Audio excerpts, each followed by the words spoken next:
Welcome friends, আপনাদেরকে প্রত্যেককেই 4পাই আইডিয়াজে স্বাগতম।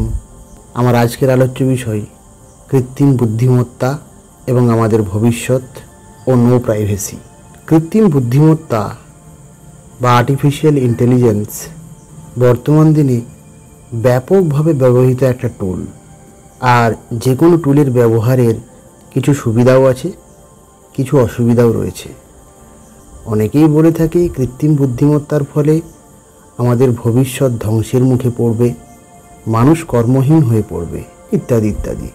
আবার অনেকে ভাবছেন এমনটা হবে না, বরং কৃত্রিম বুদ্ধিমত্তাই মানুষের নতুন নতুন কর্মসংস্থান তৈরি করে দেবে। কিন্তু আমরা যদি ইতিহাসের দিকে তাকাই তাহলে দেখব অষ্টাদশ এবং ঊনবিংশ শতাব্দীতে শিল্প বিপ্লবের সময় কর্মসংস্থানের জন্য প্রচুর মানুষকে যন্ত্রের সঙ্গে পাল্লা দিতে হয়েছিল। কিন্তু সেই সময়ে পরিস্থিতি ছিল ভিন্ন। শিল্প বিপ্লবের ফলে নতুন নতুন কারখানা প্রতিস্থাপিত হলো, তার ফলে মানুষের নতুন নতুন কর্মসংস্থানের সুযোগ হলো। শিল্প বিপ্লবের সময় মানুষ কর্মহীন হয়নি, বরং তার জীবনের মান উন্নত হয়েছিল। কিন্তু বর্তমানে কৃত্রিম বুদ্ধিমত্তার সঙ্গে যোগ হয়েছে রোবোটিক্স, যা মানুষের দৈহিক এবং মানসিক সব ধরনের কাজই করতে পারবে। এর ফলে অদূর ভবিষ্যতে অনেক শিল্প কারখানার কাজ করার জন্য মানুষের আর প্রয়োজন হবে না। চাকরি হারাবে কোটি কোটি শিল্প শ্রমিক।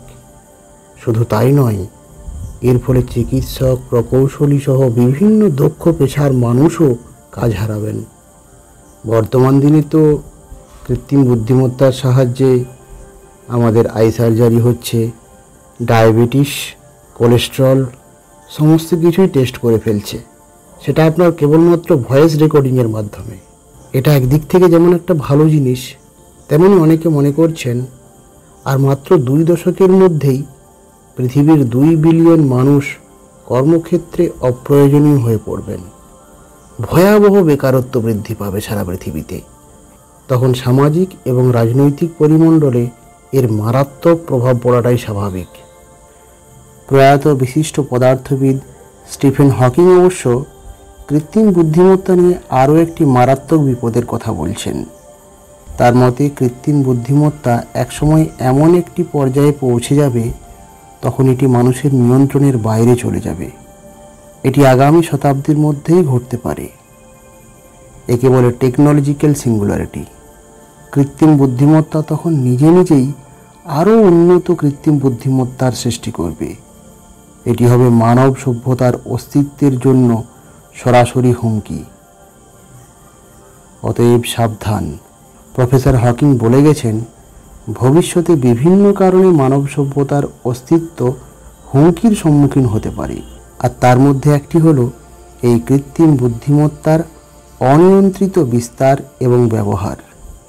তিনি চিন্তা করেছিলেন, কৃত্রিম বুদ্ধিমত্তার দ্রুত উন্নয়নের ফলে ভবিষ্যতের মানব সমাজের উপর এর প্রভাব কী পড়বে তা নিয়ে এখনই জোর গবেষণা হওয়া উচিত। আর এই সব গবেষণার উপর ভিত্তি করেই কৃত্রিম বুদ্ধিমত্তার মডেল এবং তার নিয়ন্ত্রণ আগেভাগেই ভেবে নেওয়া উচিত। আগুন জ্বালানোর পাশাপাশি আগুন নেভানোর বিষয়টিও যেন মানুষেরই হাতে থাকে, তা না হলে কিন্তু মহা বিপদের আশঙ্কা রয়েছে। প্রতিটি মানুষের একটি ব্যক্তিগত পরিসর রয়েছে, যেখানে কিছু কথা অব্যক্ত থাকাই ভালো। কিন্তু এই কৃত্রিম বুদ্ধিমত্তার সবচেয়ে বড় বিপদ হলো নো প্রাইভেসি। আজ থেকে আর মাত্র 10 বছর পর হয়তো আপনার প্রাইভেসি বলে কিছুই থাকবে না। কোনো কিছুই আপনি ফাঁকি দিতে পারবেন না। যেমন আপনি ধরুন লাঞ্চের জন্য খাবার কিনতে চাইছেন, আপনি ফোন করলেন, হ্যালো, এটা কি শ্রী হোটেল? টেলিফোনের উল্টো দিক থেকে, না স্যার, এটা গুগলস শ্রী হোটেল। তাহলে আমি কি ভুল নম্বর ডায়াল করেছি? উল্টো দিক থেকে উত্তর এলো, না স্যার, গুগল দোকানটা কিনে নিয়েছে। ওকে, আমি কি এখন মাছ ভাত অর্ডার করতে পারি? স্যার, আপনি সাধারণত যেরকম অর্ডার দেন, রুই পোস্ত ভাত, আজও কি সেটাই দেবেন?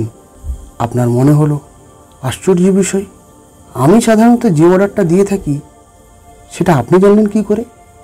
টেলিফোনের উল্টো দিক থেকে উত্তর এলো, আপনার ফোন নাম্বার অনুযায়ী শেষ 15 বার আপনি রুই পোস্ত, আলু ভাজা, ডালের প্যাকেজ প্লেটটি অর্ডার দিয়েছিলেন।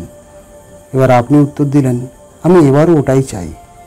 উল্টো দিক থেকে টেলিফোন থেকে কণ্ঠস্বরটি ভেসে এলো, কিন্তু স্যার, যেহেতু হাই কোলেস্ট্রল, তাই আমি আপনাকে চারাপোনা ও মুগের ডালের প্লেটটি অর্ডার করার জন্য পরামর্শ দিচ্ছি। আপনি আবারও আশ্চর্য হয়ে জিজ্ঞেস করলেন, আমার হাই কোলেস্ট্রল, এটা আপনি কি করে জানলেন? টেলিফোনে উত্তর এলো, কাস্টমার গাইড থেকে। আমাদের কাছে আপনার গত 7 বছরের ব্লাড টেস্টের রিপোর্ট আছে। আপনি কিছুটা বিরক্ত হয়ে বললেন, যাকগে, আমি ভেজিটেবল পছন্দ করি না, আর ছোট চারাপোনাও পছন্দ করি না, যেটা চাইছি ওটাই দিন। তাছাড়াও আমি কোলেস্ট্রলের জন্য ওষুধও খাই। আবারও টেলিফোনে উত্তর এলো, কিন্তু আপনি তো স্যার নিয়মিত ওষুধ খান না। এই তো 4 মাস আগে শ্রী ফার্মা থেকে আপনি 30টা ট্যাবলেটের একটা পাতা কিনেছিলেন। আপনি বিরক্ত হয়ে বললেন, আরে ছাড়ুন তো মশাই, আমি আর একটা অন্য দোকান থেকে কিনেছি। আবার উত্তর এলো, আপনার ক্রেডিট কার্ড তো সে কথা বলছে না। আপনি জোর দিয়ে বললেন, আমি নগদ ক্যাশ দিয়ে কিনেছি। উল্টো দিক থেকে আবার উত্তর এলো, কিন্তু আপনার ব্যাংক স্টেটমেন্ট অনুযায়ী সেই পরিমাণ টাকা তো আপনি তোলেননি। এবার আপনি বিরক্ত হয়ে বললেন, আমার আয়ের অন্য উৎস আছে। উল্টো দিক থেকে আবার উত্তর এলো, কিন্তু আপনার আইটি রিটার্নে তো তার কোনো উল্লেখ পেলাম না। তাহলে বুঝতে পারছেন আমরা কোন দিকে এগিয়ে চলেছি। তাই এই কৃত্রিম বুদ্ধিমত্তার নিয়ন্ত্রিত ব্যবহার একান্তই কাম্য।